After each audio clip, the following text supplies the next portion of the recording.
Hi everybody, change of scenery today. I'm doing a book review on Imaginary Girls by Nova Ren Suma. This one was an interesting book. So, you're gonna have to ignore the noise in the background because I'm doing this outside, obviously. You can see the tree behind me. And I don't want to be inside today, I want to be outside, and because it's so beautiful out. Okay, so this book is about two girls named Chloe and Ruby. They are sisters. They live together, but their mom is like a drunk or a drug addict or something like that. So Ruby takes care of Chloe. They're either 4 or 5 years apart. I'm not 100% sure. And then, but everybody like always does what Ruby says. And the first chapter, I believe, is called Ruby Says. Ruby Said is the name of the first chapter. And it's like everyone is like under her spell. Like if Ruby would tell them, go get me a beer or go get me this, she's like, okay, I'll do it. And Chloe seems like obsessed with her sister because like in the first chapter it's like, well, Ruby said this and then Ruby said that and then Ruby said this and then she said that and then everyone said this and that and Ruby told them that that wasn't the truth and they believed her, and you know, like it was creepy. It was creepy like that. And when I first started reading it, I was like, this is creepy. Like, I don't have like another word to describe how weird and freaky it was. And then as you go on through the book,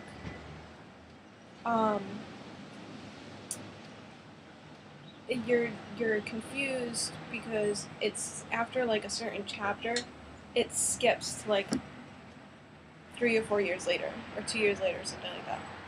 And something that happened in the past now, it's almost like it didn't happen at all.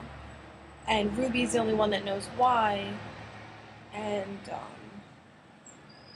Ruby won't say anything to Chloe, and Chloe's starting to disobey her sister and not listen to her, and Chloe is starting to notice the weird things that are going on around her that she never noticed before when she was in town when she was younger. By the end of the book, Chloe is 17. She's like 14, and then she's 16, and then she's 17 at the end. But I don't know. It's like a mix between like sci-fi and I don't know. It was just creepy. Like, here, look. I'll read you the inside of the book. Chloe's older sister Ruby is the girl that everyone looks to and longs for, who can't be captured or caged. After a night with Ruby's friends goes horribly wrong, and Chloe discovers a dead body floating in the reservoir, Chloe is sent away from home, away from Ruby.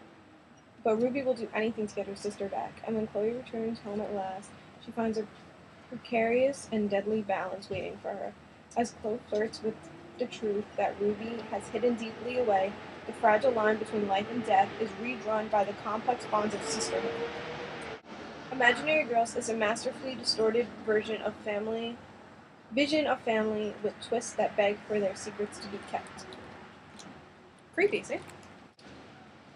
Overall, I would probably give the book a 5.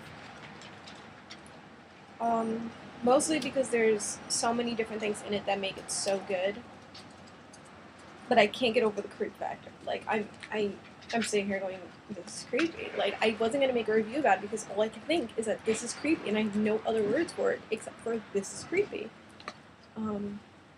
But I would definitely say give it a chance, read it. Don't say I didn't warn you. It's creepy. Very creepy. The book came out last year,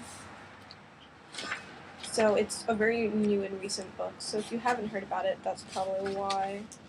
So pick up your copy of Imaginary Girls by Nova Ren Suma today. And I promise you, you won't be disappointed. I mean, unless I did a really bad job at reviewing this book, and then you probably will be disappointed. Sorry. Happy reading, guys.